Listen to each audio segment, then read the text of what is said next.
चिन्मयं व्यापि यत्सर्वं त्रैलोक्यं सचराचरं तत्पदं दर्शितं येन तस्मै श्रीगुरवे नमः।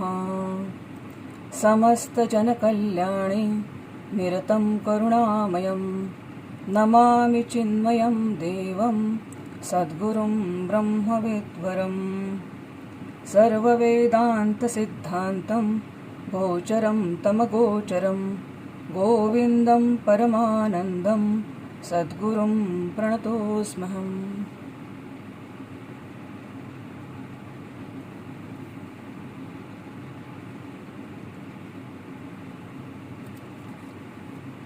जगद्गुरु आदिशंकराचार्य यांच्या जयंती उत्सवानिमित्त जमलेल्या सर्व साधकांच्या अंतर्यामी असलेल्या आत्मतत्वाला वंदन करते आणि या अद्वैत महोत्सवात आपणा सर्वांचं मनपूर्वक हार्दिक स्वागत करते। आज या ठिकाणी विवेक चूडामणी हा ग्रंथ आपण अभ्यासाला घेतला आणि विशेषतः त्यातूनही ज्ञानोपलब्धी या विषयावर विशेषत्वाने ज्ञानसत्राचं आयोजन केलं। आदिशंकराचार्य यांच्याबद्दल जे सांगायचं झालंच तर इसवी सन पूर्व काळात जेव्हा पूर्ण भारतामध्ये मतमतांतराचा गलबला झाला आणि या गलबल्यामध्ये ह्या संपूर्ण जो गलबला झाला, सर्वम शून्यम शून्यम, चार्वाकांचं तत्वज्ञान, हा सगळा मतमतांचा गलबला झालेला आहे आणि ह्या गलबल्यामध्ये वेदांत विचारांची पुनर्स्थापना, वेदांत विचारांचं पुनर्स्थापना करून या संपूर्ण भारतवर्षामध्ये एक आध्यात्मिक विचारधारा आणि एक आध्यात्मिक समन्वय, आपण ज्याला म्हणू आध्यात्मिक समन्वय, अशासाठी पूर्व पश्चिम उत्तर दक्षिण या चारही दिशांमध्ये स्वतंत्र आध्यात्मिक पीठांची स्थापना करून एक आध्यात्मिक समन्वय या देशामध्ये स्थापन करण्याचं जे महत्त्वाचं श्रेय जातं ते म्हणजे आदिशंकराचार्यांनी। आणि हा एक काळ सगळा इतिहासाच्या दृष्टीने आपण सर्वांना माहिती आहे, परंतु तरीही एक चिंतन या ठिकाणी महत्त्वाचं असं ठरतं की प्रत्येक काळामध्ये बघा काही ना काही एक सुखाच्या कल्पना असतात। यावत जीवेत सुखम जीवेत, काही करा पण सुख प्राप्त करा जगामध्ये, काही करा पण जीवन सुखाने जगा, एक अशा प्रकारची विचारधारा जेव्हा समाजामध्ये येते तेव्हा आणि त्या योगे ह्या समाजाचं जेव्हा अधपतन सुरुवात होते, ज्या वेळेस धर्माला ग्लानी येते, ज्या वेळेस धर्माच्या अनुसरून या समाजाचं अधपतन सुरू होतं, तेव्हा भगवंत आपला जे वचन आहे दिलेलं ते वचन पूर्ण करतात आणि त्या वचनाला साक्षी ठेवून एक अवतरण या पृथ्वीवर होतं आणि मग त्या जीवाकडून जे कार्य घडतं ते कार्य अनादि आणि अनंत काळपर्यंत या जगावर अधिराज्य करत असतं। हा एक सगळा भाग पाहता शंकराचार्यांच्या संपूर्ण जे त्यांचं कार्य आहे, त्यांचं प्रकरण ग्रंथ असतील, त्यांचे प्रक्रिया ग्रंथ असतील, स्तोत्र असतील, ह्या सगळ्या माध्यमातून आचार्यांनी मानवी मनावर एक संस्कार करण्याचा एक फार मोठं काम या ठिकाणी केलेलं आहे। आता जसं आपण म्हटलं की कोणताही काळ असू दे, मानवी जीवनात समस्या आहेत, कोणताही काळ असू दे, मानवाला जर एक प्रश्न विचारला की का रे बाबा तू जगतो कशासाठी, तर तो सांगेल की मला सुख प्राप्त व्हावं म्हणून मी जगतो, मी जगतो माझ्या आनंदासाठी। कोणीही असं म्हणणार नाही की मी दुःखासाठी जगतो, दुःख पाहिजे असं कोणीच नाही म्हणणार, आनंदासाठी मी जगतो। बरं मग मिळतो का आनंद? हो मिळतो ना। कशात मिळतो? सगळ्या बाह्य स्वरूपात, सगळ्या बाह्य सुखाच्या गोष्टी माझ्या आजूबाजूला आहेत, सगळ्या बाह्य सुखाच्या गोष्टी माझ्या आजूबाजूला आहेत, परंतु तरीही कुठेतरी अपूर्णत्वाची भावना आहेच। अराउंड द सेल्फ खूप साऱ्या गोष्टी आपल्या भोवती, अगदी म्हणजे आजचा जर आपण विचार केला तर सगळी सुखाची साधनं आपल्यासमोर हात जोडून उभी आहेत। पण या प्रत्येक सुखाच्या साधनापासून प्रत्येकाला समान सुख मिळालं का? एकाला एकापासून सुख आहे तर दुसऱ्याला दुःखापासून, त्याच वस्तूपासून दुसऱ्याला दुःख आहे. आता हे सगळं, हे जे मानवी जीवनामध्ये अराउंड सेल्फ या सगळ्या गोष्टी असून सुद्धा मानवी जीवनात दुःख आहे. सर्वम दुःखम सर्वम दुःखम, सर्वम शून्यम सर्वम शून्यम, ह्या सगळ्या मतमतांतराच्या गलबल्यामध्ये आपण आहोत. सगळीकडे दुःख जाणवतं आपल्याला आणि आपण हेही म्हणतो की सर्वम क्षणिकम. जिथे सर्वम दुःखम सर्व क्षणिकम आणि सर्वम शून्यम, इथे जेव्हा समाज फसतो ना, तेव्हा आचार्यांच्या विचारांचं महत्व आपल्याला पडतं. कारण सर्वम दुःखम असेल, सर्वम क्षणिकम असेल मान्य, परंतु सर्वम शून्यम अमान्य. कारण त्या शून्याचा सुद्धा साक्षी आहे कोणी, म्हणून सर्वम शून्यम अमान्य. पण आता प्रश्न असा येतो की या मानवी जीवनामध्ये हे दुःख आहे कशासाठी? इतकं सगळं, म्हणजे कोणीही कोणाहीकडे तुम्ही जा, सगळ्या प्रकारच्या सुखसोयी हात जोडून उभ्या असतील, परंतु सुख नाही आहे तिथे, आनंद नाही आहे तिथे. आणि ह्याबद्दल जर आपण कोणाला विचारलं की तुम्ही का हे का असं का घडतं, आणि याचं इतकं सुंदर विशदीकरण आचार्यांच्या सगळ्या ग्रंथांमध्ये, याचं सुंदर मार्गदर्शन आपल्याला या ग्रंथांमध्ये आढळतं. सर्वात महत्वाचं आहे की आपलं जे फॉल्स आयडेंटिफिकेशन आहे, या फॉल्स आयडेंटिफिकेशनमुळे मला माझ्या जीवनात दुःख आहे. हे कोणतं फॉल्स आयडेंटिफिकेशन आहे? बघ, पहिलं फॉल्स आयडेंटिफिकेशन आहे मी देह आहे. शरीराशी आयडेंटिफिकेशन असतं माझं. मी जन्माला आल्यानंतर माझं पहिलं आयडेंटिफिकेशन राहतं माझ्या शरीराशी. देहोहम, कृशोहम, जे काय असं उंच असेल, ठेंगणं असेल, देहाशी तादात्म्य, हे माझं पहिलं फॉल्स आयडेंटिफिकेशन आहे या जगात आल्याबरोबर. आणि मग या देहाच्या स्तरावर जे व्यापार सुरू होतात ना, त्याच्यापासून फक्त आणि फक्त मनुष्याला दुःख याच्यासाठी प्राप्त होतं की या देहाला अवस्था पण आहेत. तारुण्यावस्था आहे, बाल्यावस्था, तारुण्यावस्था, वृद्धावस्था, ह्या आपल्याला दिसणाऱ्या 3 अवस्था. तत्वज्ञानाच्या दृष्टीने जर विचार केला तर देह येतो, जन्मतो, वाढतो, त्याच्यामध्ये अनेक प्रकारचे बदल होतात, तो क्षीण होतो आणि एका दिवशी तो मरतो. अस्ति जायते, वर्धते, अपरिणीयते, क्षीयते आणि म्रियते. भीती वाटते या गोष्टीची. भीती अशाच्यासाठी वाटते की आज माझं जे शरीर आहे ते शरीर माझं उद्या नसणार आहे. आज जसं आहे तसंही नसणार आहे. काल जसं होतं तसं आज नाहीये, आज आहे तसं उद्या पण नाहीये. हे जे फॉल्स आयडेंटिफिकेशन आहे, या आयडेंटिफिकेशनमुळे माणसाला दुःख आहे. दुसरं आयडेंटिफिकेशन आहे की आता माझं मन एव मनुष्याणम कारणम बंध मोक्षयो. माझं मन प्रतिकूलयनम दुःखम अनुकूलनियम सुखम, ह्या सगळ्या संवेदना घेणारं माझं मन असतं. व ह्या मनाच्या स्तरावर जेव्हा जे माझं फॉल्स माझं तादात्म्य जेव्हा त्या मनाशी होतं ना, तेव्हा मग मी म्हणतो मी सुखी आहे, मी दुःखी आहे. मग पूर्ण आयुष्यभर हीच गडबड सुरू राहते. मी सुखी, मी दुःखी, काय होईल, कसं होईल. 2च असतात चिंता, काय होईल आणि कसं होईल. जसं जेव्हा व्हायचं तेव्हा होईल, जसं व्हायचं तसं होईल. मनाच्या स्तरावरचं आयडेंटिफिकेशन.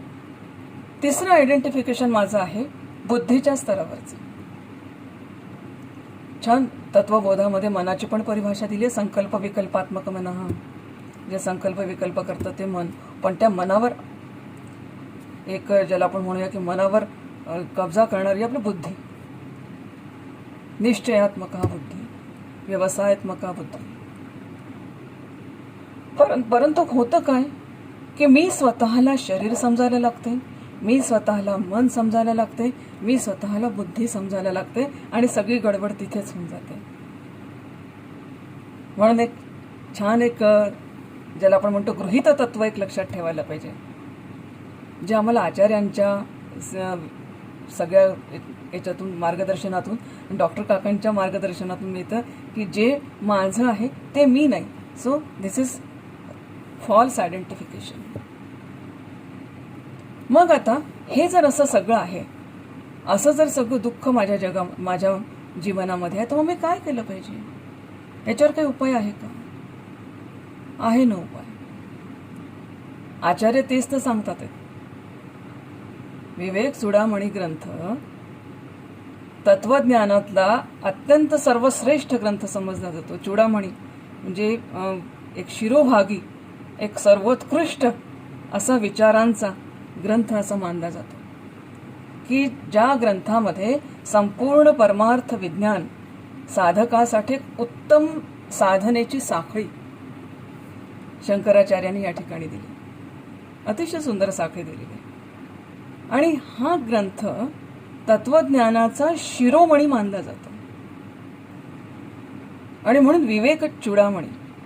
आता विवेक चूडामणी ठीक आहे, सर्वोत्कृष्ट ग्रंथ आहे, पण विवेक चूडामणी याच्यामध्ये जी अद्वैत वेदांताची जी साधना असते ना, ह्या साधनेचा मुख्य आधार असतो विवेक.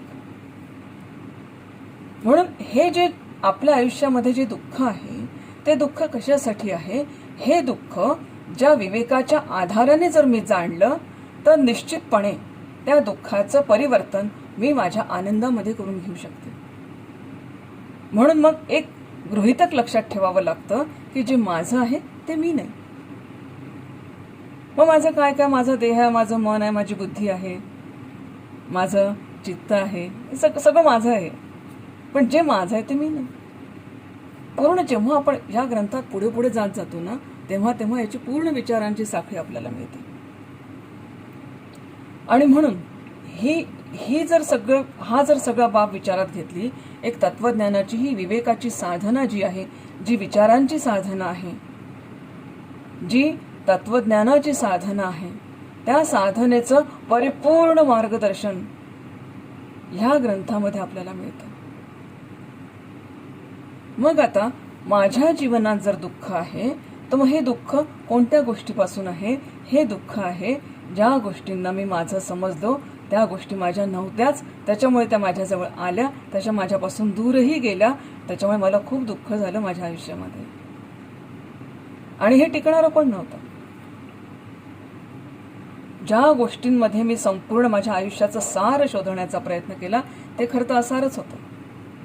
ज्या गोष्टींना मी आयुष्यभर कायम समजत आली, चिरंतन समजत आली, त्या सगळ्या गोष्टी अशाश्वत होत्या. मला आयुष्यात कधी आत्म अनात्म विवेक करता आला नाही, नित्यानित्य विवेक करता आला नाही, मला सारासार विवेक करता आला नाही. या विवेकाच्या कुठल्याच पद्धतींचं अनुसरण मी न केल्यामुळे मला कायम आयुष्यामध्ये दुःख भोगावं लागलं. किती छान विचार आहेत. मग आता ही विवेकाची साधना काय?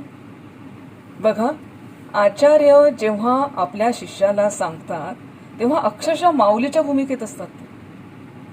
आणि मग त्यांच्या प्रतिभेची इतके धुमारे असतात की फक्त आपण ते अनुभवायचे. आणि इतक्या वेगवेगळ्या पद्धतीने सांगतात. आचार्यांची सांगण्याची एक पद्धत आहे. आचार्य युक्तीने सांगतात, आचार्य अनुभवाने सांगतात, आचार्य श्रुतिमातेचा संदर्भ देऊन सांगतात. प्रत्येक ठिकाणी भज गोविंदम आपण पाहतो, वारंवार वारंवार त्या जीवाला त्याने सांगितलं भज गोविंदम भज गोविंदम, गोविंदम भज मूढमते. इतकी सुंदर प्रणाली आहे ही वेदांताची. आता याही ठिकाणी विवेक चूडामणीमध्ये सांगत असताना आचार्यांनी याही ठिकाणी तीच पद्धत अवलंबली. जेव्हा त्यांनी पाहिलं की सगळी दुःख आहेत, जीवनामध्ये दुःख आहेत, परमार्थ का करतो? तर म्हणे या सकल दुःखांच्या कारणांपासून मला निवृत्ती हवी. अच्छा, मग ही निवृत्ती कशी घ्यायची? बरं, एका ठिकाणून निवृत्ती घेतल्यानंतर लगेच दुसऱ्या ठिकाणी अटॅच व्हावं लागतं. नाहीतर निवृत्ती घेतल्यानंतर कुठे अटॅच झालो नाही तर मधली जी पोकळी निर्माण होते त्याच्यामध्ये साधकाचं नुकसान खूप होतं. म्हणून सखल दुःखांपासून निवृत्ती घेतल्यानंतर लगेच कुठे कुठे अटॅच व्हायचं? तर परमानंदांच्या प्राप्तीसाठी. मग ही सखल दुःखांची निवृत्ती कशी करायची? हा सगळा प्रश्न. मग तिथे आचार्य म्हणतात की अरे बाबा, एवढा सगळा तुला नरदेह मिळालेला आहे. छान पहिला जो श्लोक आहे ना, त्याच्यात असं छान समजावून सांगतात आचार्य की नरदेह दुर्लभम. त्यांनी म्हटलंय जंतूनाम नरजन्म दुर्लभम. सगळ्या जंतू म्हणजे जीव, ह्या जीवांमध्ये नरदेह दुर्लभ आहे. हा समर्थाने सुद्धा नरदेहाला घबाड म्हटलेला आहे. आणि हा नरदेह दुर्लभ आहे. आणि नरदेह दुर्लभ याच्यासाठी आहे की चिन्मयानंदाने याच्यावर खूप छान भाष्य केलेलं.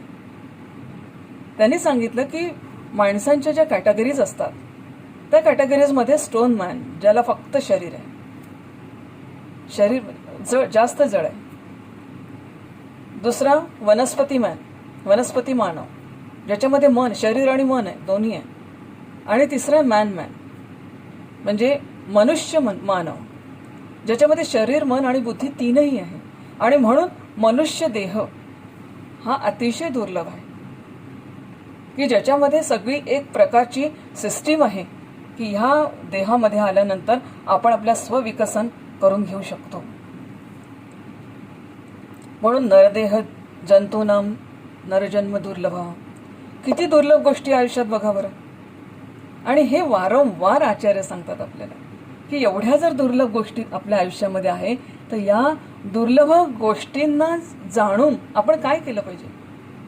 मग काय काय दुर्लभ आहे? ते नरजन्म दुर्लभ. दुसरं ते म्हणतात की जन्मानाम नरदेह जन्म दुर्लभ तत् विप्रतः दुर्लभ.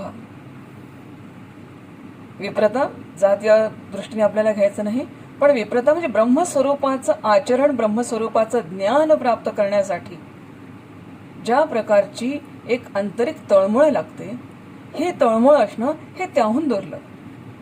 नरदेह मिळणं हे दुर्लभ आहेच, पण त्याहीपेक्षा दुर्लभ काय आहे? आता बघा, प्रत्येक साधकाने हा जर भाग, मी स्वतः हा जर भाग माझ्या स्वतःला लावून घेते तर निश्चितपणे लक्षात येईल की ह्या सगळ्या गोष्टी दुर्लभ किती असू शकतात. म्हणून एक साधकासाठी किती छान साखळी दिली आहे. अक्षरशः असं वाटतं की आचार्य बोलतातच आपल्याशी. म्हणून जन्मना नरजन्म दुर्लभ. पुढे म्हटलंय पुस्तम ततो विप्रतः. पुस्तम पौरुषत्वम. आता या ठिकाणी पुन्हा स्त्री पुरुष हा नाही घ्यायचा. हा भेद आचार्यांनी कधीच केलेला नाही. परंतु ज्या नवद्वार पुरामध्ये जीव राहतो तो पुरुष. म्हणून आणि ह्या जीवाला उन्नतीची ओढ लागणे हे त्याहून दुर्लभ. म्हणून पुस्तम दुर्लभ, विप्रतः दुर्लभ. एक ब्रह्मस्वरूपाचं आचरण करणं हे त्याहून दुर्लभ आहे. कारण मनात येतच नाही. माझा विकास करायचा कोणता? भौतिक. कसा करणार? पैसा मिळून. कुठे जाणार? व्यवसाय करणार, नोकरी करणार, तिथून पैसा मिळणार, माझी उन्नती करून घेणार. पण खरी उन्नतीचं रहस्य काय हे जाणून जो घेतो तो विप्र. ह्या दृष्टिकोनातून विप्रता येणं हे अतिशय दुर्लभ आहे. मग म्हणतात तस्मात वैदिक धर्म मार्ग परतः दुर्लभ. वैदिक मार्गाचं आचरण करणं हे त्याहून दुर्लभ. साखळीपा विचारांची कशी आहे. नरदेह दुर्लभ, पुरुषार्थ करणं हे त्याहून, कारण नरदेह मिळाल्या प्रारब्धाने, परंतु ह्या देहामध्ये ज्या क्रिया मला करायच्यात त्या पुरुषार्थातून करायच्यात. म्हणून नरदेह मिळणं दुर्लभ, पुरुषार्थ करणं दुर्लभ. पुरुषार्थामध्ये सुद्धा मोक्ष पुरुषार्थ त्याहून दुर्लभ. म्हणून विप्रता, मोक्ष पुरुषार्थ त्याहून दुर्लभ. आणि नंतर आता याच्यानंतर मोक्ष पुरुषार्थ प्राप्त करण्यासाठी एक धर्म मार्गाचं आचरण करणे. आता धर्म इथे हिंदू मुस्लिम हा धर्म संकल्पना नाही आहे. चिन्मयानंदाने एक सुंदर संकल्पना दिली आहे धर्माची, लॉ ऑफ बिईंग. माझ्या अस्तित्वाचा नियम म्हणजे माझा धर्म. व माझं अस्तित्व कशावर अवलंबून आहे? माझं अस्तित्व मी म्हणजे अर्थात या ठिकाणी नुसता देह या स्वरूपात म्हणायचं नाही आपल्याला. चैतन्य हाच माझ्या अस्तित्वाचा जर नियम असेल, तर ह्या ठिकाणी ह्या चैतन्याच्या प्राप्तीसाठी, या ब्रह्मस्वरूपाच्या प्राप्तीसाठी, या आत्मस्वरूपाच्या प्राप्तीसाठी वैदिक धर्म जे सांगितले जातात ते आहे निवृत्तपर आणि प्रवृत्तीपर. ह्या दोन योग्य धर्माचं आचरण करून स्वभावतः दोन धर्मापैकी वैदिक धर्माचं योग्यरित्या आचरण करून त्यानुसार आपलं जीवन जगणं हे त्याहून दुर्लभ. पुढे सांगतात की तस्मात् परम विद्वतम दुर्लभा. आता हे सगळं आल्यानंतर त्यानंतर विद्वत्ता येणं हे त्याहून दुर्लभ. आणि विद्वत्ता म्हणजे डिग्र्यांची जंत्री नाही. हनुमानाची शेपटी कमी पडेल पण आमच्या डिग्र्या वाढतच जातात, त्याला विद्वत्ता नाही म्हणत. विद्यानाम आत्मविद्या. आत्मविद्या प्राप्त करण्यासाठी ज्या ज्या गोष्टी आवश्यक आहे त्या सगळ्या विद्वत्तेमध्ये येतात. पहिल्यांदा आता मी स्वतःला ओळखायचं आहे हे ह्याबद्दलची तळमळ लागणं हीच एक दुर्लभ गोष्ट आहे. आणि त्यानंतर ही स्वतःचं स्वरूपाचं आकलन करून घेण्यासाठी त्यानुसार संपूर्ण प्रक्रिया या देहामध्ये करणं हे त्याहून दुर्लभ. म्हणून विद्वत्वम दुर्लभः. मग म्हणतात आत्मनात्म विवेचन दुर्लभः. सगळं कळलं, सगळं म्हणजे विवेचनाच्या स्तरावर सगळं कळलं, परंतु सगळं झाल्यावर पुन्हा एक लक्ष हे होतं की आत्म म्हणजे काय, अनात्म म्हणजे काय, सार म्हणजे काय, असार म्हणजे काय, नित्य म्हणजे काय, अनित्य म्हणजे काय. मग याची प्राप्ती मला करून घ्यायची असेल तर काय करावं लागेल? कोणत्या गोष्टींमुळे या नित्याची प्राप्ती होऊ शकेल? अनित्यामुळे होऊ शकेल का? शक्य नाहीये. अनित्यामुळे नित्याची प्राप्ती शक्य होणार नाही. परंतु नित्याची प्राप्ती, नित्य वस्तूची प्राप्ती ही नित्य मार्ग, नित्य पद्धतीनेच होईल. नित्यानेच नित्याची प्राप्ती होईल, अनित्याने नित्याची प्राप्ती होत नाही. चेतनाची प्राप्ती चेतन तत्वानेच होईल, जडाने चेतनाची प्राप्ती होणार नाही. किती सुंदर ही एक साखळी पहा, साधनेची साखळी त्यांनी आपल्याला या ठिकाणी दिली. मग नंतर ते म्हणतात की स्वनुभव हे ह्या आत्मनात्म विवेकातून जो अहम ब्रह्मास्मीचा जो अनुभव आहे तो दुर्लभ आहे. सगळं केलं, साधना केली, नंतर श्रवण केलं, मनन केलं, निधिध्यासन केलं, तत्चिंतनम तत्कथनम सगळं करून झालं, आत्मनात्म विवेक झाला. गुरूंच्या चरणाशी पण गेलो, गुरूंना शरण गेलो, गुरूंनी ज्ञान सुद्धा दिलं. परंतु हे सगळं झाल्यावर सुद्धा स्वनुभव येणं हे त्याहून दुर्लभ. कारण त्याच्यामध्ये बाधा खूप आहेत. एक तर मी आत्मा हे पटत नाही, जगा काही आत्मतत्व वगैरे असतं हे काही मान्य होत नाही. त्याच्यात ते मी असेल हे त्याहून नाही, इतरांमध्ये असते तेही शक्य नाही. कारण आधीच सांगितलं फॉल्स आयडेंटिफिकेशन, आपलं पूर्ण जे फॉल्स आयडेंटिफिकेशन हे सगळे बाधा आहे त्याच्यामध्ये उत्पन्न करतं. पण हा म्हणून स्वनुभव.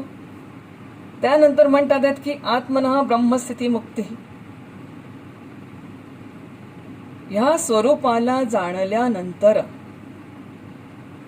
जी आनंदाची स्थिती आहे ती आनंदाची स्थिती येणं हे त्याहूनही दुर्लभ आहे. हे पुन्हा क्रम त्यांनी दिला.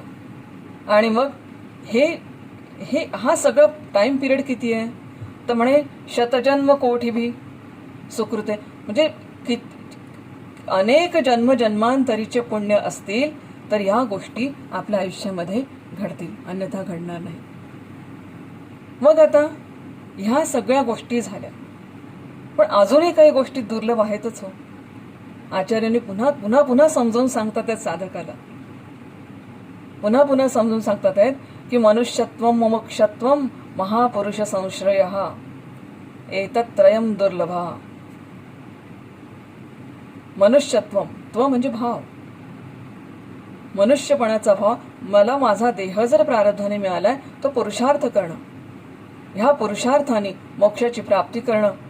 आणि हे मोक्षाची प्राप्ती करण्यासाठी अंतर्मनामध्ये आत्यंतिक तळमळ लागणं.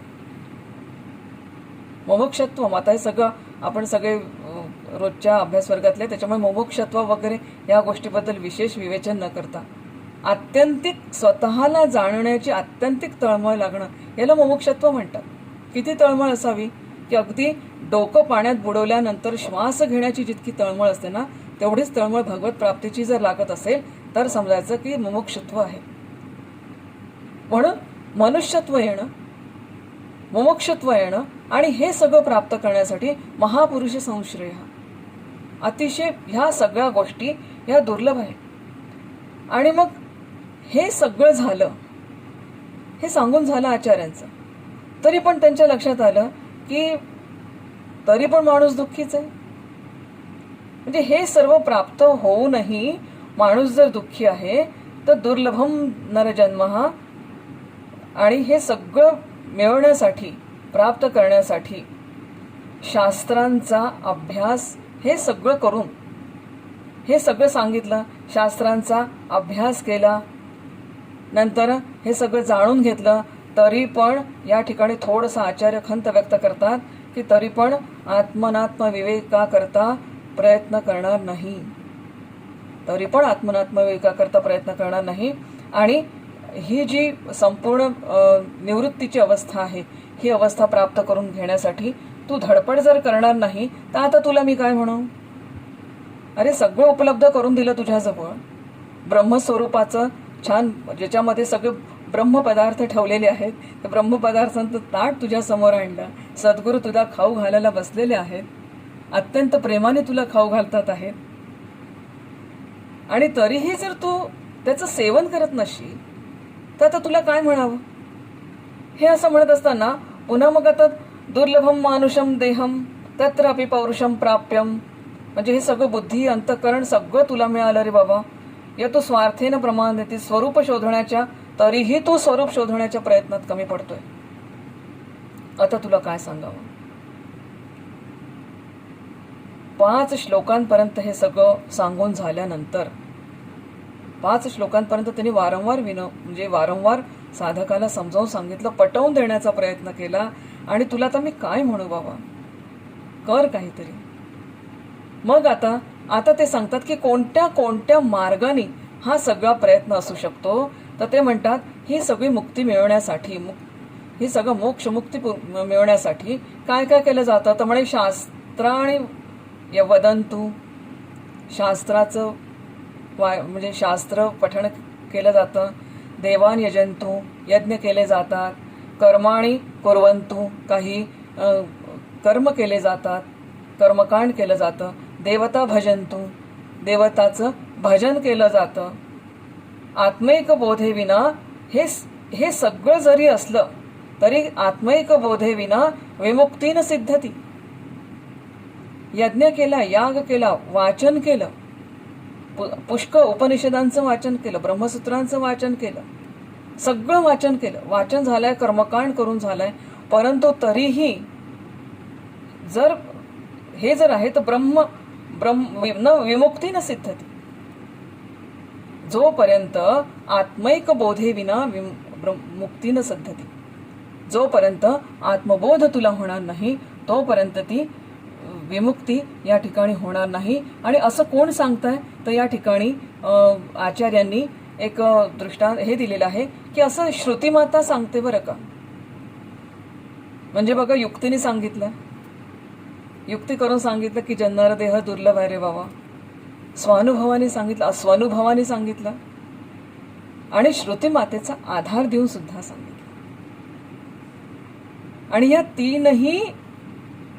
तीनही क्रियेतून सांगितल्यानंतर मग आता प्रश्न असा पडतो की हे जर ज्ञान प्राप्त करायचं असेल, तर त्यासाठी काय करायचं? कुठे जायचं? कसं प्राप्त करायचं? मग आता हे ज्ञान प्राप्त करण्यासाठी हे ज्ञानाच्या उपलब्धीचे काही मार्ग आहेत का? हे मार्ग आहेत का? यासाठी आता प्रयोजन आहे ज्ञानोपलब्धी, की या ज्ञानाची प्राप्ती कशी होऊ शकेल. सगळ्या कृपा होतात आपल्या या जन्मामध्ये. ईश्वराची कृपा होते, गुरूंची कृपा होते, शास्त्राची पण कृपा होते, परंतु सर्वात श्रेष्ठ कृपा जर कोणती असेल तर ती आत्मकृपा आहे. जोपर्यंत आत्मकृपा होत नाही तोपर्यंत ह्या गोष्टी कुठल्याही आयुष्यामध्ये जे साध्य आहे त्या साध्यापर्यंत आपण पोहोचतच नाही, साधनांमध्येच आपण खेळत राहतो. म्हणून आत्मकृपा महत्वाची. आता ही आत्मकृपा ही ज्ञानोपलब्धीसाठी सर्वात महत्वाची बाब सांगितली. म्हणून ज्ञानोपलब्धीच्या श्लोकाची सुरुवातच अशी आहे की अतो विमुक्ते प्रयतेत विद्वान, म्हणून विद्वान साधकाने. आता म्हणून हा जो शब्द आलाय हे सगळं सांगून झालंय.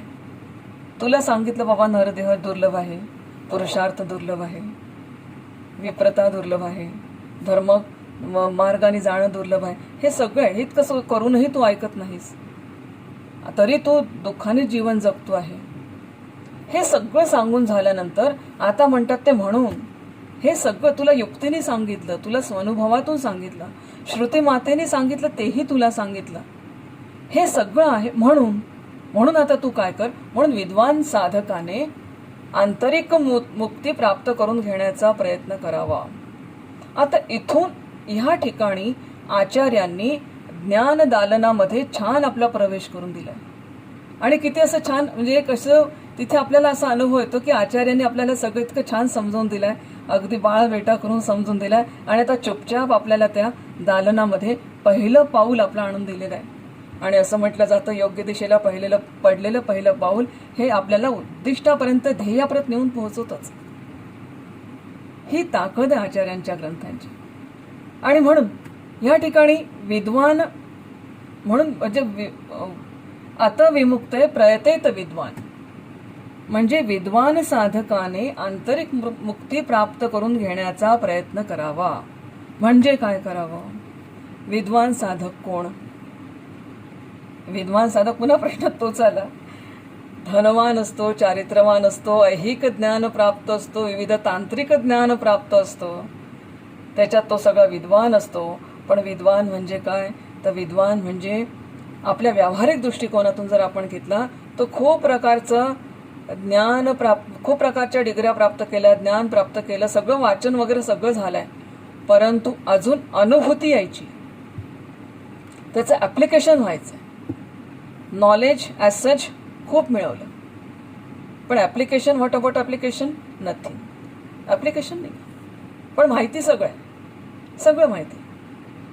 म्हणून जो साधक आता ह्या ज्ञान प्राप्त करण्याचा जो अधिकारी आहे, तो अधिकारी कोण आहे? याची एक छान एक परिभाषापेक्षा एक चांगला विचार मला या ठिकाणी हे होता की सगळ्या विद्या आपण मिळवल्या, परंतु अध्यात्म विद्या विद्यानाम, सर्वश्रेष्ठ कोणती विद्या असेल तर ती अध्यात्म विद्या. आणि अध्यात्म विद्या ही जसं सुरुवात आपण केली होती की देहबुद्धीशी जे तादात्म्य, देहबुद्धी ते आत्मबुद्धी करावी, अध्यारोपाकडून अध्यस्थापर्यंत जी आपल्याला साधनेची वाटचाल आहे त्या वाटचालीला म्हणतात अध्यात्म विद्या. ह्या अध्यात्म विद्या याबद्दल आता वेगवेगळ्या ठिकाणी म्हणजे अनेक ग्रंथांमधून आचार्य आपल्याशी याबद्दल बोललेले आहेत. आणि म्हणून हे संपूर्ण जीवन जगत असताना आपला जो ज्याला आपण जीव संकल्पना म्हणतो की ब्रह्म एक सीमित होऊन जीव स्वरूपामध्ये, आत्मस्वरूपामध्ये आपल्यातून जेव्हा प्रगट होतं तेव्हा ह्या जीवाला तो ऑलरेडी पूर्णापासून एक थोडासा च्युत होऊन तो आपल्यामध्ये जेव्हा येतो तेव्हा हा जो जीव आहे, हा जीव हा स्वतःला अपूर्ण समजतो. हा अपूर्ण समजत असल्यामुळे मग त्या ठिकाणी त्याचे प्रश्न सुरू होतात, कोहम, मी कोण आहे. आणि हा ज्याला प्रश्न पडतो तिथूनच अध्यात्मविद्येला प्रारंभ होतो. पण बृहदारण्य उपनिषदामध्ये ज्ञानाचा अधिकारी, बृहदारण्य उपनिषदाचं जे वार्तिक आहे त्याच्यामध्ये ज्ञानाचं जे अधिकारी आहे त्या ज्ञानाच्या अधिकाराबद्दल फार चांगल्या गोष्टी त्या ठिकाणी नमूद केलेल्या आहेत. त्याच्यात त्यांनी म्हटलेलं आहे की संपूर्ण हा जो अधिकार आहे हा अधिकार कोणाला प्राप्त होतो? त्याच्याने आपलं मन बुद्धी ही एका ठिकाणी स्थिर केलेली आहे, त्याला हा अधिकार प्राप्त होतो. आता या ठिकाणी ही जी अंतःकरण कुठे भटकू नाही म्हणून त्याला ज्या चिंतनाची जी दावणी असते तिला पक्क बांधून ठेवावं लागतं मन आणि बुद्धीला. कारण काय असतं की आपलं जे मन आहे हे मन सतत बहिर्मुख होऊन आपल्या ज्ञानेंद्रियांच्या माध्यमातून सतत बाहेर बघत असतं. ही दिशा थोडीशी युटर्न करून थोडीशी पाठीमागे वळून ती बुद्धीकडे वळून या मन आणि बुद्धीला आपल्याला चिंतनाच्या एक प्रकारचा जो खुंटा आहे त्या खुंट्याला जर आपण बांधून दिलं ना तर मग तिथे चित्ताची शांतता होते. कारण आता मन त्या इंद्रियाच्या माध्यमातून बाहेर जास्त भटकत नाही. म्हणून हे जे संपूर्ण अंतःकरण आहे हे अंतःकरण आता बघा या संपूर्ण अंतःकरणाचे सगळे व्यवहार आपले देहाशीच असतात निगडित. आणि हे देहाशी निगडित असल्यामुळे मग वारंवार देहाशी निगडित ज्ञानेंद्रियांच्या माध्यमातून सगळे देहाशी निगडित व्यवहार आहेत. ज्ञानेंद्रियातून ज्ञान घ्यायचं, कर्मेंद्रियातून धडपड करायची आणि मग त्याच्यापासून काय होणार? त्याच्यापासून मिळणार सुख आणि दुःख. छान. मला म्हणजे काकांचं एक एक वाक्य असं आहे ना की माझ्या मनातला वसंत ऋतू हा कायम कधीच राहत नाही. कधी ग्रीष्म येणार, कधी वर्षा येणार, कधी शिशिर येणार, परंतु हा मनाचा वसंत हा कायम राहणं हे अतिशय महत्वाचं आहे. आणि ज्ञानाचा अधिकारी तोच आहे, ज्ञानाचा अधिकारी तोच आहे. पण आता हे सगळं करत असताना 5 गोष्टी बृहदारण्यामध्ये सांगितलेल्या महत्वाच्या. तो ज्ञानाचा अधिकारी समजला जातो. तर ह्या 5 गोष्टी कोणत्या? तर म्हणे पहिली गोष्ट अशी आहे की ज्याला शास्त्रीय जे शास्त्रशुद्ध कर्मकांड आहे त्या कर्मकांडाचा कंटाळा आलेला आहे. कारण काय की कोणत्याही कर्माने मुक्ती मिळेल अशी कुठलीही योजना नाही. कारण कर्म हे जड आहे. जडाने नियम असा आहे की जडाने चैतन्याची प्राप्ती होऊ शकत नाही. आता या ठिकाणी मला पुन्हा काकांचं एक वाक्य आठवतं. Know the system, use the system, get the result and forget the system.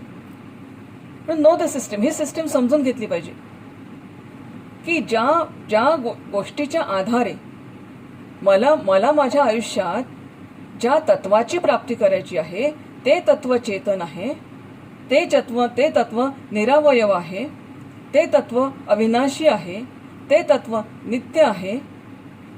ह्या तत्वाची जर मला प्राप्ती करायची असेल तर त्या तत्वाची प्राप्ती अनित्याने होऊ शकणार नाही, जड वस्तूंनी होऊ शकणार नाही. आणि म्हणून कर्माने कुठल्याही मुक्तीचा मार्ग हा कधीही सापडत नाही. कर्माने चित्तशुद्धी जरूर होईल, तेही कर्म निष्कामतेने केलं तर. निष्कामतेने केलेल्या कर्मातून निश्चितपणे चित्तशुद्धी होईल, परंतु ह्या चित्तशुद्धीने मोक्ष मिळणार नाही. म्हणून हे जे संपूर्ण शास्त्रानुसार जे कर्मकांड आहे ह्या कर्मकांडांचा ज्याला ते कर्मकांड नाहीत. आता नाही आवडत म्हणजे असं हे नाही की मी फारच मॉडर्न विचारांचा तर मला असं नाही आहे.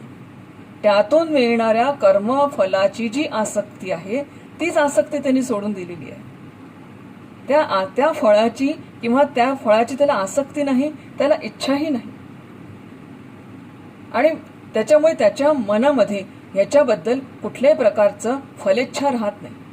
कारण शेवटी काय आहे, मनाचा संयोग इंद्रियाशी होत असल्यामुळे कर्म घडतात आणि म्हणून त्या कर्मातून आपल्याला सुख आणि दुःख मिळतं. कारण मनाचा संयोग तिथे झालेला आहे. Mind is essence of all things. तिथे मनाचा संयोग झालेला आहे. आणि म्हणून कोणत्याही कर्मफलाची आशा नसल्यामुळे ती कुठली इच्छा नसल्यामुळे ते कर्माचं फल प्राप्त करण्याची इच्छा नसल्यामुळे, कारण आता त्याला कळलं आहे की ह्या सगळ्या जड वस्तूतून मला चेतनाची प्राप्ती होणार नाही, हे त्याला कळलं आहे. आणि हे कळलं आहे म्हणून मग त्या ठिकाणी त्याला कुठल्याही प्रकारचं कर्मकांड ह्या दृष्टिकोनातून तो त्याला शास्त्रीय कर्मकांड हे त्याला आवडत नाही. मग दुसरं हे अधिकारीचे खूण, म्हणजे अधिकारी कोण आहे ज्ञानाचा? विद्वान. कारण विद्वान हा शब्द अधिकारी या दृष्टिकोनातून सुद्धा वापरला आचार्याने तिथे. दोन्ही गोष्टी आहे. विद्वान म्हणजे आत्मविद्येचं ज्ञान प्राप्त असणारा आणि आत्मविद्येचा अधिकार प्राप्त असणारा. जसं एखादं डॉक्टर असतात, त्यांना त्यांच्या पेशाचं ज्ञानही असतं आणि त्याची प्रॅक्टिस करण्याचा अधिकार पण त्यांना असतो. अगदी तसंच दुसरं आहे की त्याला आत्मानुभवाची उत्कट इच्छा असते. इतकी तळमळ असते त्याला की काही मला जगात काही नाही मिळालं तरी चालेल, पण मला आत्मानुभव, मला अशी उत्कट इच्छा त्याच्या ह्याच्यामध्ये असते. आणि त्याच्यासाठी तो सारखं पालुपद लावतो नुसतं. म्हणजे असं नाही, इच्छा आहे म्हणून शांत नाही बसत, सतत पालुपद लावतो की आता मला आत्मज्ञानाची प्राप्ती करून घ्यायची. हे पालुपद सतत त्याच्या जीवनामध्ये असतं. तो ज्ञानाचा अधिकारी आहे. तिसरं असं म्हटलेलं आहे की संसार भयाने जो खूप व्याकुळ होतो. आणि संसाराचं भय कोणतं आहे की बघा, सगळा संसार म्हणजे आपण प्रापंचिक स्तरावर येऊ थोडंसं की माझा संसार हा अतिशय छान आहे, सुरळीत आहे, सगळं आहे, घर आहे, दार आहे, गाडी आहे, बंगला, सगळं आहे, आरोग्य आहे, सगळं आहे. परंतु हे सगळं असूनही मला भय आहे. कशाचं भय आहे? शरीराच्या स्तरावर मला मृत्यूचं भय आहे, मनाच्या स्तरावर मला दुःखाचं भय आहे, बुद्धीच्या स्तरावर मला निर्णय चुकण्याचं भय आहे. हे सगळं जरी आहे तरी पण एक सर्वात मोठं घबाड जर माझ्याजवळ नसेल तर मग त्या ठिकाणी माझं मन व्याकुळ होतं. म्हणजे स्वदेशे तू मान्य, विदेशे तू धन्य, सदाचार वित्तोसी मत्तोसी जान्य. मग काय तर म्हणे गुरुरंगी पद्मे मनश्चैन लग्नम ततक्किम ततक्किम ततक्किम ततक्किम. सर्वात मोठं संपत्ती जर माझी कोणती असेल तर ज्या गुरूंनी मला उपदेश केला आहे त्या गुरूंच्या उपदेशानुसार आत्मतत्वाची जर प्राप्ती मला होत नसेल तर माझं सगळं वैभव हे अतिशय, ज्याला आपण म्हणूया की क्षुल्लक आहे त्याच्यामुळे. आणि ह्या सतत तो यांनी व्याकुळ झालेला असतो, या गोष्टीने तो व्याकुळ झालेला असतो की आता मला कशाशीही माझं मन लागणं नाही, किंवा कशाशीही माझं सगळं, आता माझं जे मन, बुद्धी, चित्त, अहंकार हा सगळं आता गुरुपदाशी माझा निगडीत झाल्यामुळे आता फक्त एकच गोष्ट मला हवी, ती म्हणजे मला माझ्या आत्मतत्वाची प्राप्ती मला करून घ्यायची आहे. आणि ह्या दृष्टीने या संपूर्ण संसाराचं जे आहे, संसरती इति संसार. आता संसार म्हणजे हा नुसता प्रपंच म्हणून आपण नाही घ्यायचा. साधक या दृष्टिकोनातून जर विचार केला तर संसरती इति संसार हा जो सतत परिवर्तनशील असतो, सतत बदलत राहतो. संसाराचं रूप हे बदलणं आहे, मग तो आतला असो की बाहेरचा असो, पसारा कोणताही असो, हा बदलता असतो. म्हणून संसरती इति संसार हा या सगळ्या परिवर्तनशील जगाचं सातत्याने, त्याला एक भय म्हटल्यापेक्षा सातत्याने त्याला फक्त एकच गोष्ट त्याला असते किंवा एकच त्याचं ध्येय असतं की या सगळ्या परिवर्तनशील जगामध्ये मला आता अपरिवर्तनीय तत्वाची जर प्राप्ती करायची असेल तर ह्या सगळ्या गोष्टीमध्ये, या सगळ्या गोष्टी मला अत्यंत तुच्छ आहे, तुच्छ मिथ्य आहे. त्या गोष्टी सगळ्या मिथ्य भाव त्या ठिकाणी त्याचा वृद्धिंगत झालेला असतो.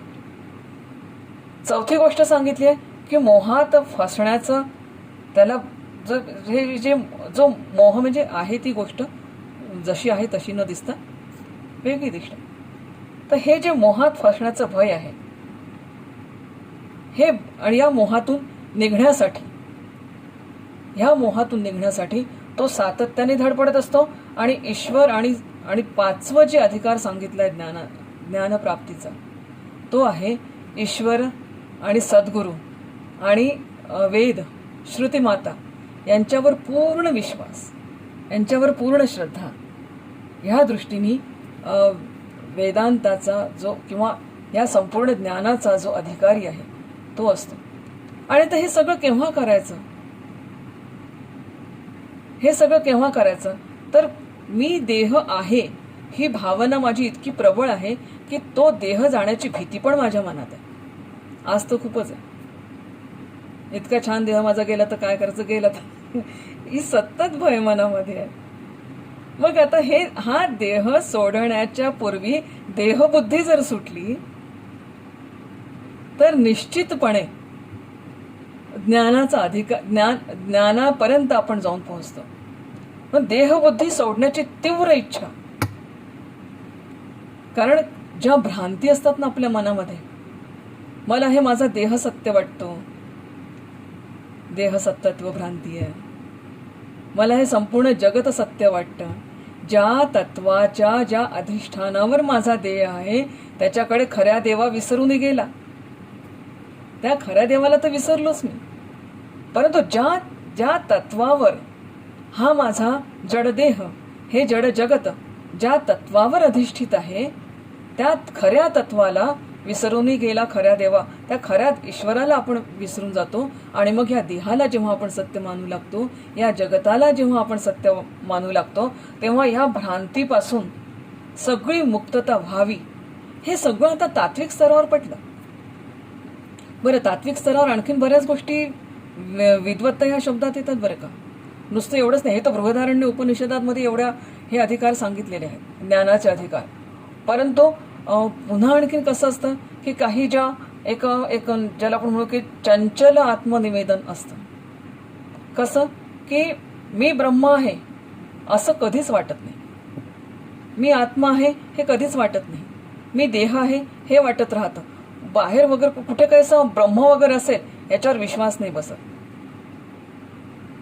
म्हणून चंचल आत्मनिवेदनाचं निश्चल आत्मनिवेदनात सुद्धा रूपांतर होणं हे अतिशय महत्वाचं आहे. ज्ञानासाठी चंचू प्रवेश हा आपण बघतोय. ज्ञानासाठीचा जो चंचू प्रवेश आहे की कोण विद्वत ज्याला आपण म्हणतो की विद्वान साधकाने किंवा विद्वानाने, विद्वान कोण तर आता ज्याला ह्या तत्वज्ञानातल्या सगळ्या गोष्टी कळल्या, तात्विक दृष्टिकोनातून जर विचार केला तर त्याला जसं आपण म्हणतो की एक परमार्थातल्या काही संकल्पना आहेत, तो साधन चतुष्टय त्याला समजलेला आहे. नंतर त्याला सदाचार समजला, एक छान म्हणजे असं सदाचार संतोष. एक रामाला त्यांच्या गुरूंनी सांगितलं की संतोष आणि सदाचार ह्या दोन गोष्टी, यम, संतोष आणि सदाचार, अशा 3 गोष्टी ह्या ज्ञानप्राप्तीसाठी आवश्यक असतात. प्रत्यक्ष श्रीरामांच्या गुरूंनी सांगितलं श्रीरामांनी. मग आता हे झालं एक तत्वाच्या स्तरावर. आता तत्वाच्या स्तरावर परमार्थाचं पूर्ण विज्ञान जे आहे, मग त्याच्यामध्ये साधन चतुष्टय संपन्नता आली, त्रिगुण आले, त्रिदोष आले, नंतर शरीर मन बुद्धी त्याचे वेगवेगळे त्याच्या अनुभवाचे क्षेत्र आले, ह्या सगळ्या गोष्टी त्याच्यामध्ये आल्या. मग खरं सुख कशात ते आलं, प्रपंचाचं अनित्य रूप आलं, मग जगताकडे पाहण्याची दृष्टी आली. कोणती ईश्वररूप दृष्टी असेल किंवा प्रारब्ध दृष्टी असेल तरी मिथ्यात्व दृष्टी ही महत्वाची आहे. ही आता मला कळली. तत्वज्ञानाच्या स्तरावर मला हे सगळं कळलं. त्या बाबतीतचं श्रवण मनन निधिध्यासन तत्वपदार्थ शोधन हेही झालं. नंतर मला प्रमेय प्रमाण प्रमाता हेही समजलं.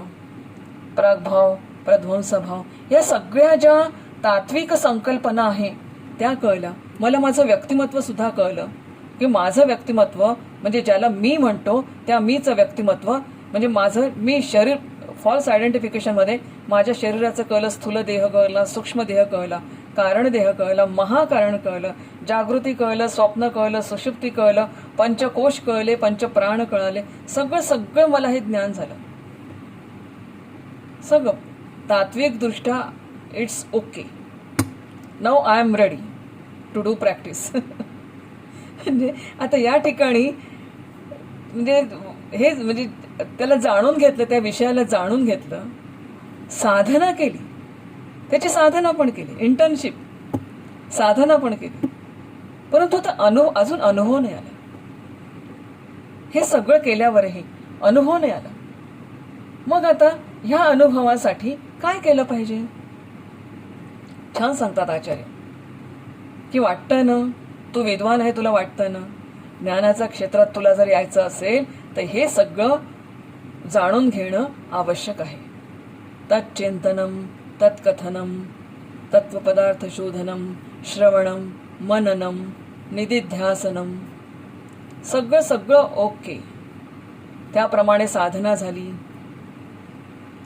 आपल्या व्यवहाराच्या भाषेत आपण त्याला इंटर्नशिप म्हणूया. आणि त्याच्यानंतर आता प्रत्यक्ष जेव्हा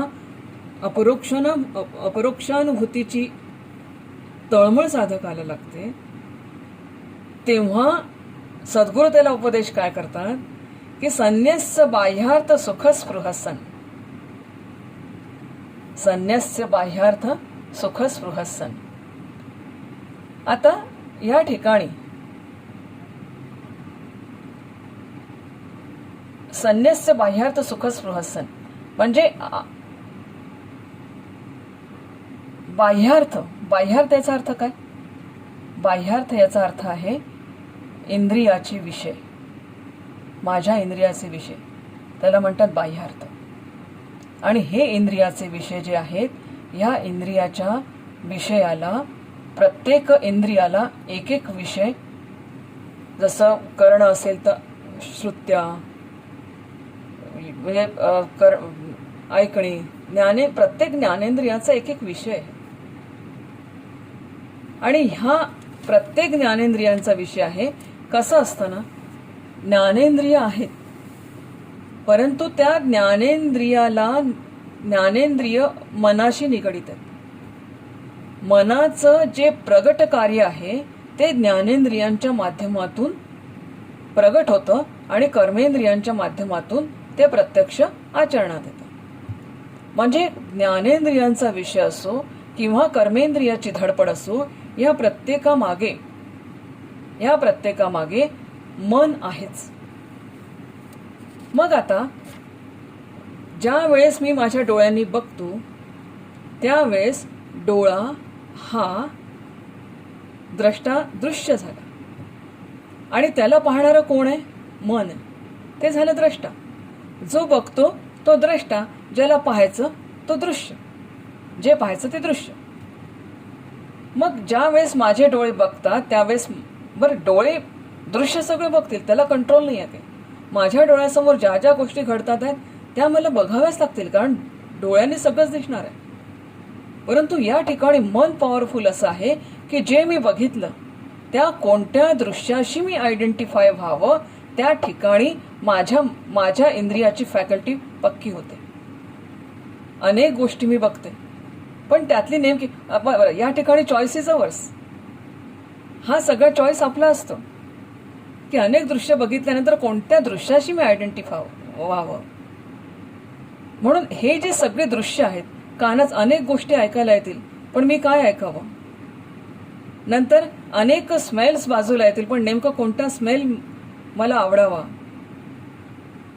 आता श्रोत्र आहे, त्वचा आहे, चक्षु आहे, रसना आहे, घ्राण आहे, आणि ह्या प्रत्येक ज्ञानेंद्रियाचं कार्य आहे. आता हे जे कार्य आहे, इथे या ठिकाणी आचार्य म्हणतात की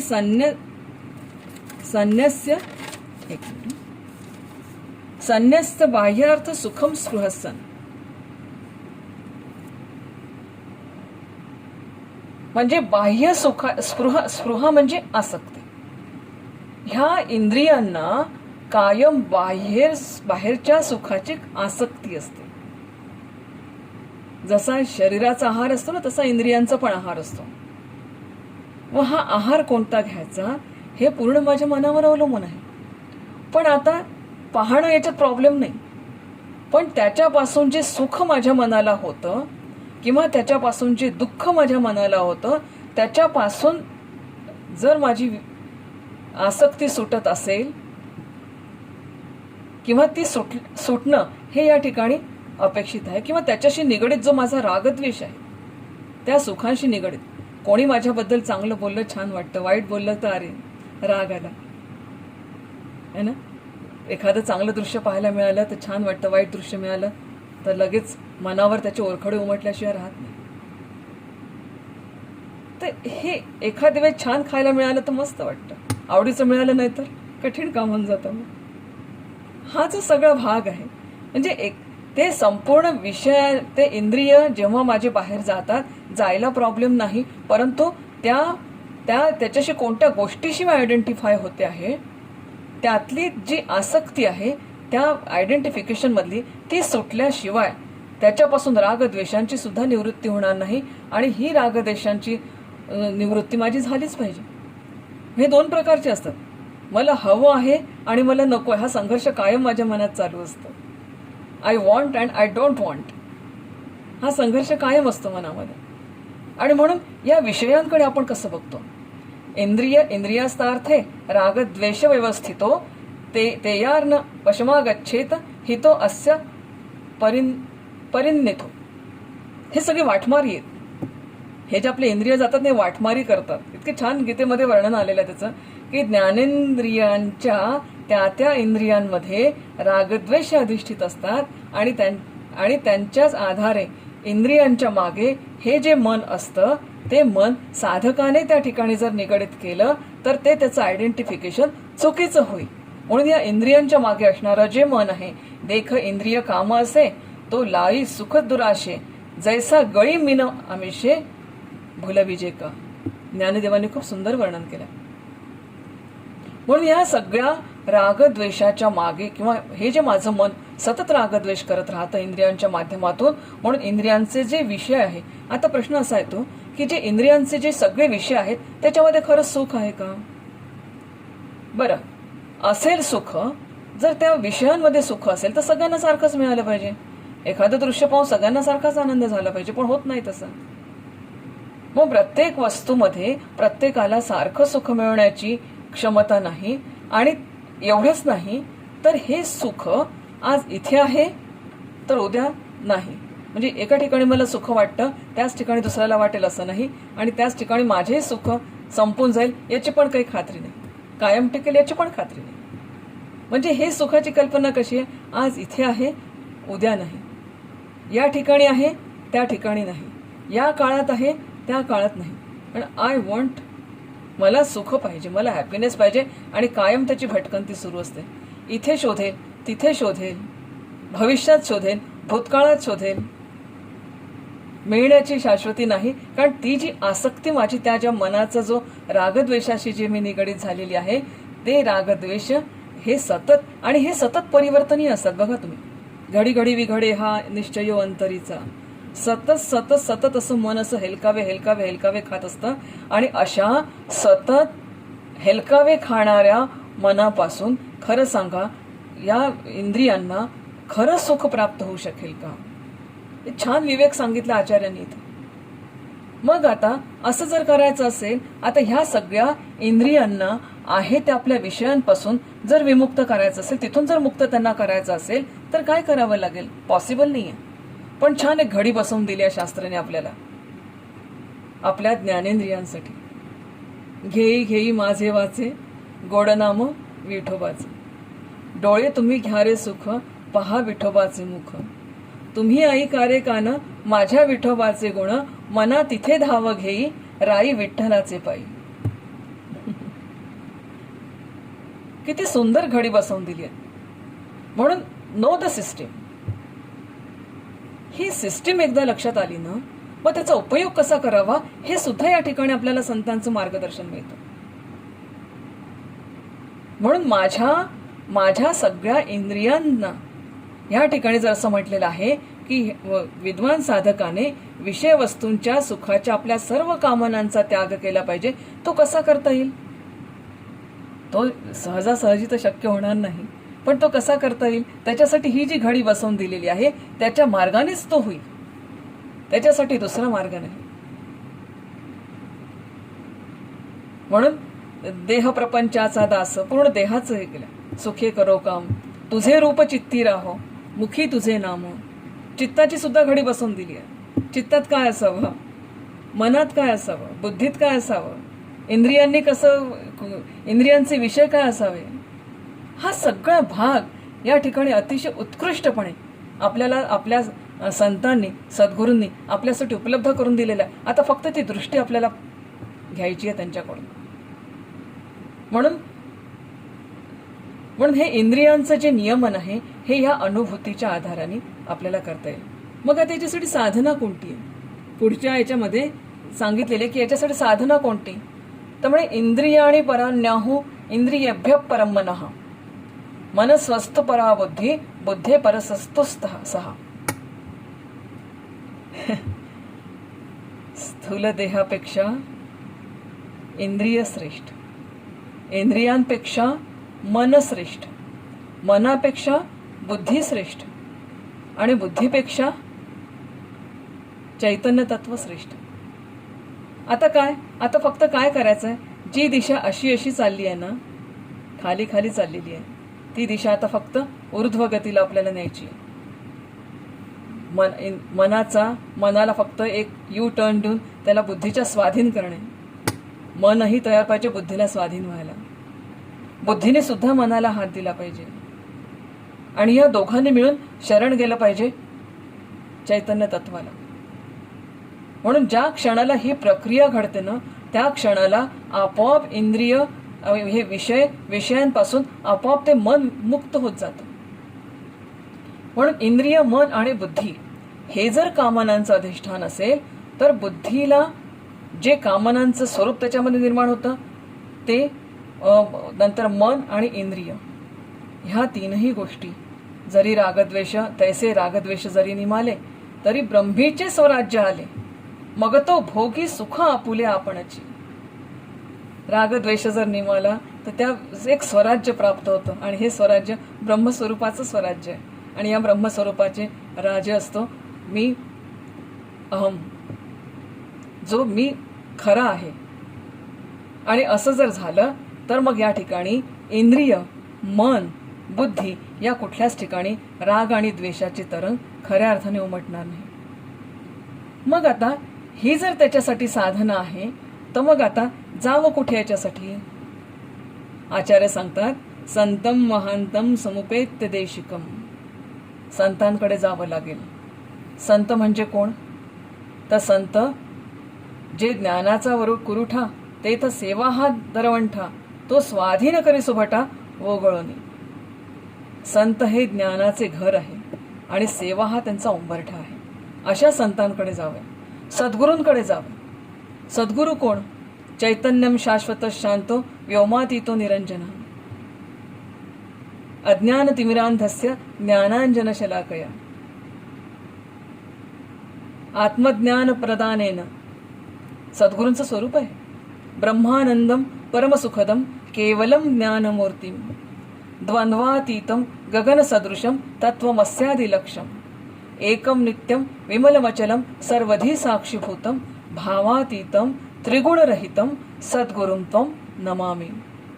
सद्गुरूला शरण जाण्यासाठी किती सुंदर उपाय दिलेले आहेत. भावातीतम त्रिगुणरहितम असे हे जे भावातीत आहे, त्रिगुणरहित असे माझे सद्गुरू आहे, जे परमानंद स्वरूप आहे, ब्रह्मानंद स्वरूप आहे, परमसुखदम आहे, ज्ञानाची नुसती मूर्ती आहे. अशा सद्गुरूंना शरण जाण्यासाठी गीतेमध्ये सुंदर एक श्लोक आलाय. तद्विद्धी प्रणिपातेन परिप्रश्नेन सेवया. अशा सद्गुरूंना शरण जाण्यासाठी आपण प्रणिपात करून म्हणजे त्याला एक शरणागती पत्करून सद्गुरूंजवळ शरणागती पत्करून सेवाभाव मनात घेऊन. समित पाणी हे त्याचं एक हे सिम्बॉलिझम आहे. तो समित पाणी समीपत्याशी समित पाणी तर एक सेवाभाव मनात ठेवून परिप्रश्नेनं सेवया. परिप्रश्नेनं कशासाठी? आत्मकल्याणासाठी. कोहम आत्मकल्याणासाठी. हा भाव मनात ठेवून इंद्रियांना विषयांपासून दूर करण्यासाठी, इंद्रियांना विषयाचा संन्यास मिळवण्यासाठी सद्गुरूंकडे जावं. आणि अशा सद्गुरूंकडे की जे सद्गुरू श्रोत्रिय आहेत, ब्रह्मनिष्ठ आहेत आणि अत्यंत दयाळू आहेत.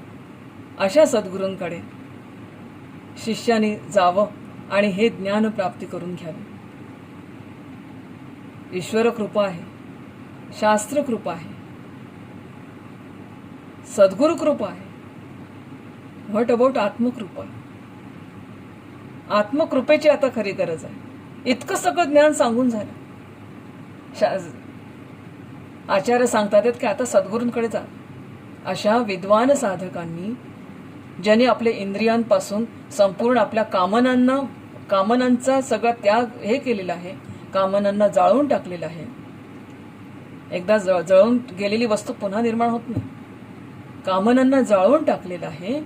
अशा साधकांनी, अशा विद्वान साधकांनी आता अपरोक्षानुभूती घेण्यासाठी आणि अशा साधकांनी आता खऱ्या अर्थाने अनुभूती घेण्यासाठी आता जायला पाहिजे सद्गुरूंकडे. आणि सद्गुरूंकडे जाताना हा सेवाभाव त्याच्यामध्ये राहून अशा सद्गुरूंनी उपदेशिलेलं ज्ञान, जे तत्व आहे, त्या सत्यार्थाशी त्यांनी आता समरस व्हावं.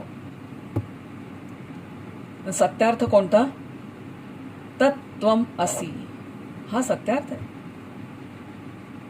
गुरु हा आपल्याला माझ्या देहरूपातून, माझ्या देहबुद्धीतून मला काढून, देहबुद्धी ते आत्मबुद्धी करावी.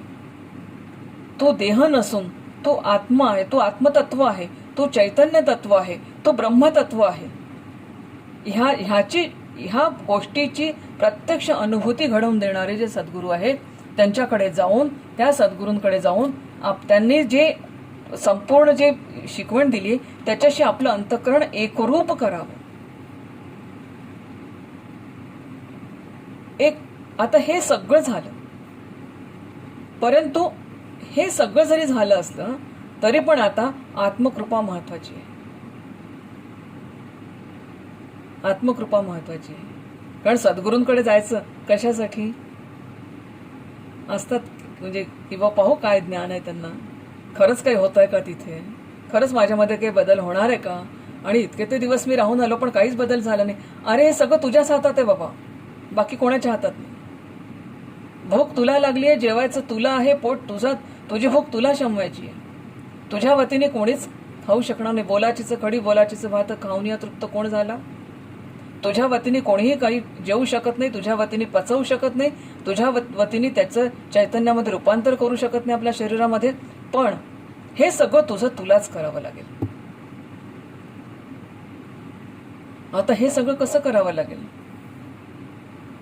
इथपर्यंत आपल्याला आता आचार्यांनी आणून ठेवलंय, चंचू प्रवेश करून दिलाय, ज्ञानाच्या मार्गामध्ये चंचू प्रवेश करून दिला, इथपर्यंत आता आणून दिलं. आता पुढे काय करायचं